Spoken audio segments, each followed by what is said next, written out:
higher?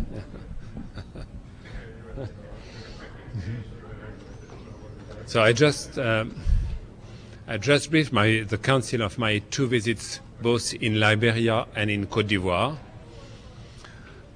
On Liberia, of course, I've been very much impressed, as the Council was several weeks ago, on the progress made in the terrain and on the very important role played by our mission there, the UNMIL mission, United Mission in Liberia. And I commented the result of the technical assistance mission that we have sent in Liberia, who is recommending a drawdown by the force in Liberia by 2,000 troops. But we also recommend that the level of the troops will remain at 8,000 until the elections, which are due in Liberia in October 2011. Of course, I've met President Johnson Sirleaf, and we are very much insisted on the need to strengthen the police capacities. As you know, the US are training the armed forces, which will be 2,000, but it's very important that police forces will be able to take over when UNMIL will go out of Liberia. About Côte d'Ivoire, still in English, yeah. Well, about Côte d'Ivoire, I briefed the Council of my meeting there when I met all authorities, all main authorities, the President Gbagbo, Prime Minister Soro, the leader of the opposition, Mr. Ouattara, Bédier, and I also met the facilitator in Ouagadougou, President Compaoré, and also the President of the Independent Electoral Commission. They all confirmed to me their determination to keep their words with the election taking place on 29 November 2009. There is the process of the implementation of the Ouagadougou 4 agreement has started with the appointment of the préfet to replace progressively the commander of zone in the north of the territory.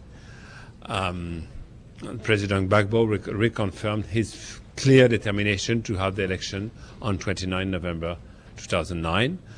Now there are important steps to be achieved to accept on the electoral list. The provisional electoral list should be published beginning of August, and the definitive electoral list should be published mid-September. But the most important for me is that all actors clearly reaffirm their determination to keep their words and to have the election on 29 November 2009. That's where we are. Mr. Undersecretary, with reference to the coming elections in the Côte d'Ivoire, I realize that Côte d'Ivoire isn't anywhere near as tough a country in which to hold elections as the DRC was a couple of years back. I mean, they don't have to get ballots upriver by canoe as they had to over there.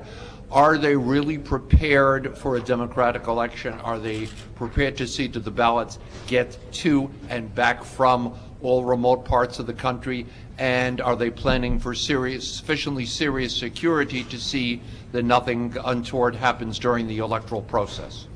My impression is yes, for several reasons. First, it's the first time that in Ivory Coast, in Côte d'Ivoire, you have an enrollment process and registering of the voters, which such technical dedication, and the team has been throughout the country. As you know, today there are more than 6 million people who have been registered.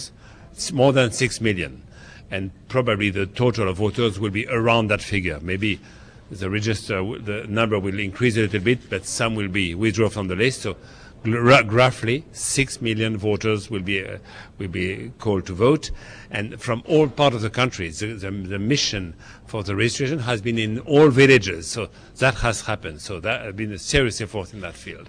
As far as security is concerned, of course, UNMIL is there, it's very important, but also the national forces, and the force mixed, of course.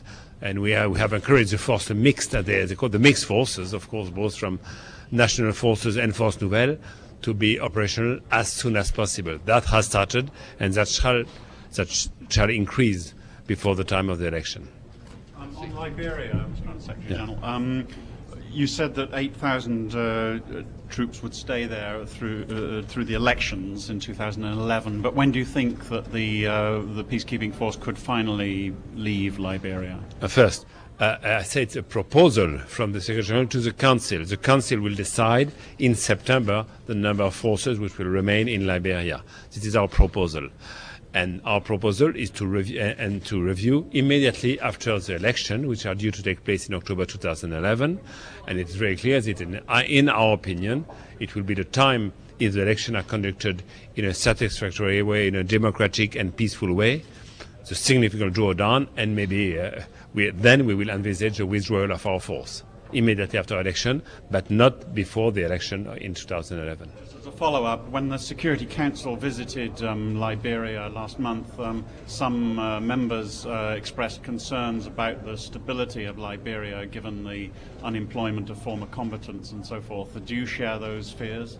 Yes, we all, in the Council, everyone shares the fact that it is still fragile because there are not enough jobs and there are still enough former combatants who are unemployed.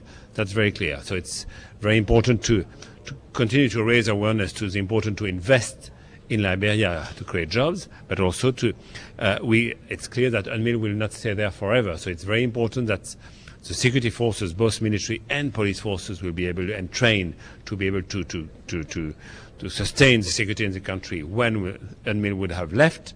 But of course, we are not there yet. There are still 2-3 years to go. And then we will see at that stage the level of development of the country. And of course, at that time, the Security Council will decide if UNMIL can go or not, or should be only draw down or can withdraw. Of course, the evaluation will take place beginning of 2012. Okay. Thank you. Thank you.